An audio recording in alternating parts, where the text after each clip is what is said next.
Welcome back to Warptorio.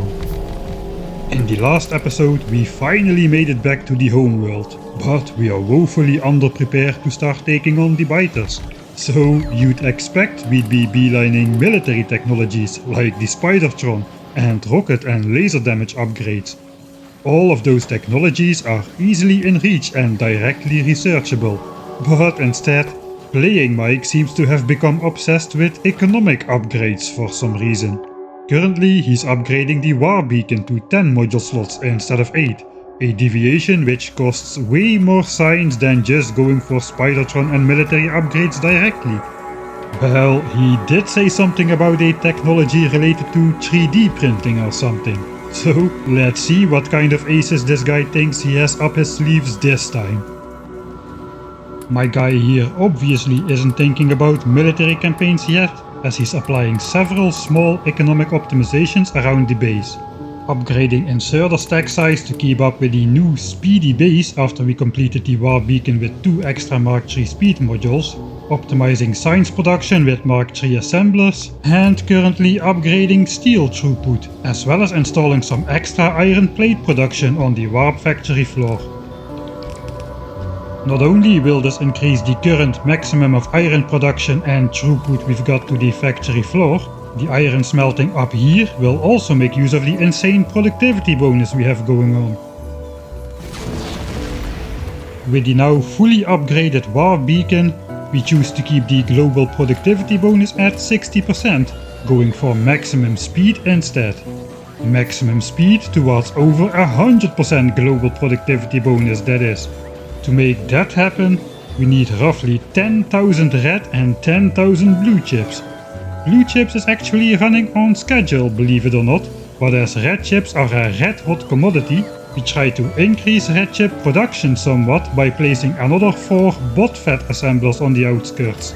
Even if we don't have the raw resource flow to support it, at least it will give a greater percentage of our resources to red chips. All of the Mark I modules are on schedule as well, as we are over the halfway point of 2000 modules per type for all 3 types. And that before we even have started researching the technology of 3D printing. So let's get to it. The great mystery tech is... Warp module? A single warp module costs a full chest of blue chips, as well as half a chest of red chips and 3000 Mark I modules to make into the required 50 Mark III modules of each type. And at a first glance, this module doesn't seem to be all that for its insane cost. So it costs 150 Mark III modules to make a single warp module, but it only combines the effect of just 3 modules, basically combining a Mark III speed, productivity and efficiency module in one.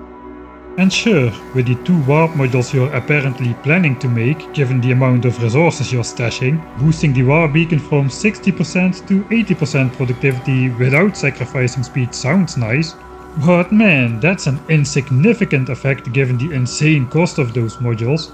To put it into perspective, a single warp module corresponds to roughly 2500 of each of the 7 science packs worth of research progress, which means filling up the Warp Beacon with 10 warp modules costs as much as just simply researching the entire remaining technology tree as we are now. So if the upfront cost is an order of magnitude greater than the potential savings, then where is the benefit? What even is the point of going for warp modules? And what the heck does it have to do with 3D printing? I have so many questions right now. Well, I understand, but it's much easier to explain visually once we make our first warp module later. For now, let's just say the 10% productivity bonus of a Mark III productivity module hasn't got quite the same applications as the 10% productivity bonus of a warp module, which makes for drastically different implications.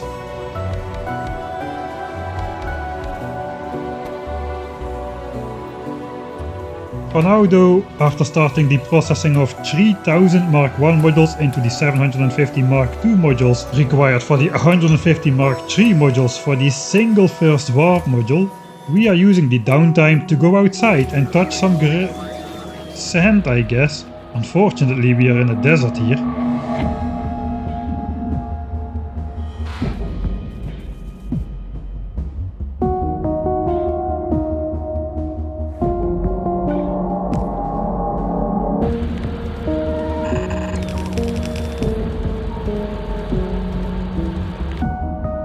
Anyway, the third belt on both mining platforms allows us to get as close to actual basic resource automation as we can get.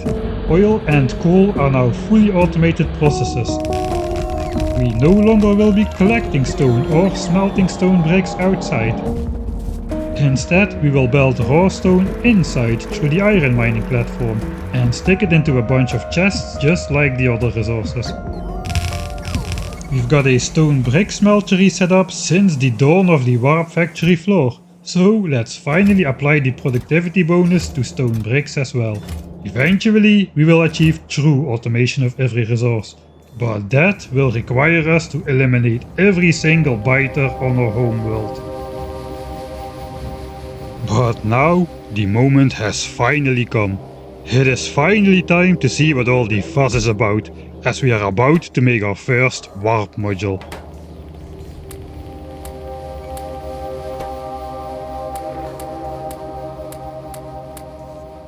Ouch, that is an expensive recipe indeed. Yeah mate, I agree. If only we could use productivity modules on these.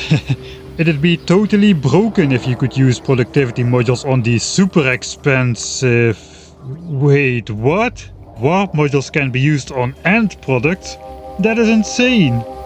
It is especially insane in Warptorio, where, thanks to the warp beacon, it is theoretically possible to exceed 100% productivity bonus. And thanks to the warp module basically being a glorified productivity module with the same 10% productivity bonus but with a small speed boost instead of a speed penalty, that theoretical possibility just became a practical one. Exceeding 100% productivity bonus. Usable on end products. 10 warp modules in the beacon for 100% productivity bonus. The technology of 3D printing. Wait a minute. That means after the 11th warp module you can exceed 100% productivity by putting the 11th warp module in the assembler for a total of 110% productivity. And that means... Indeed, my friend, the bonus product will be finished before the normal product finishes. And as Warptorio gives you back the crafting ingredients if you deconstruct an assembler before it has finished crafting,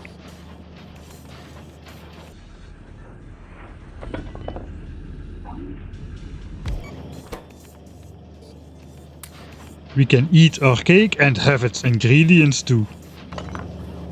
And we can keep recycling the same set of ingredients to 3D print almost every recipe in the game for free. We just need to collect the ingredients once and then, theoretically, we can manually print out infinite copies. And indeed, that means after we obtain 11 warp modules, we can print out infinite warp modules for the entire factory for free.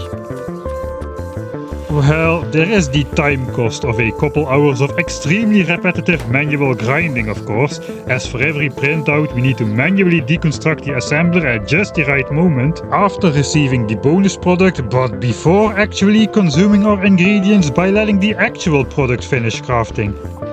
But wait, first we need to obtain 11 warp modules, right?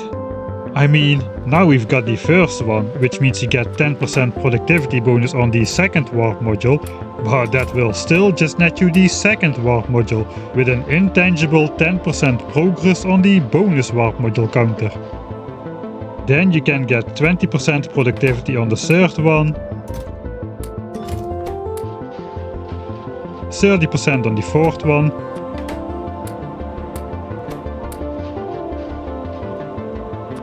and only after fairly producing the 5th warp module, each for its full ingredient cost, only then you get the first bonus warp module for free.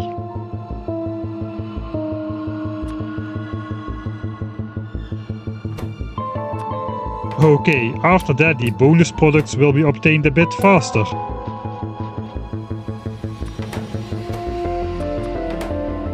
But we still end up needing 8 full sets of warp module ingredients to start off the free 3D printing process. And you, my man, you made only 2 sets of ingredients for warp modules. Yeah, I did, didn't I?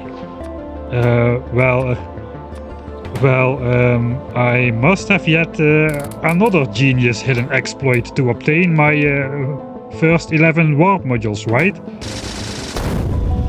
I mean, right. So yeah, don't call me a cheater just yet.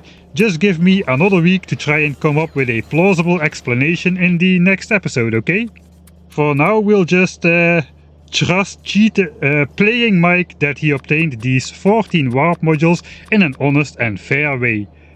And be sure to let me know in the comments if you happen to know how to do if you know how I did it, obviously. Anyway, we have 14 warp modules. Let's get this party started. Next time.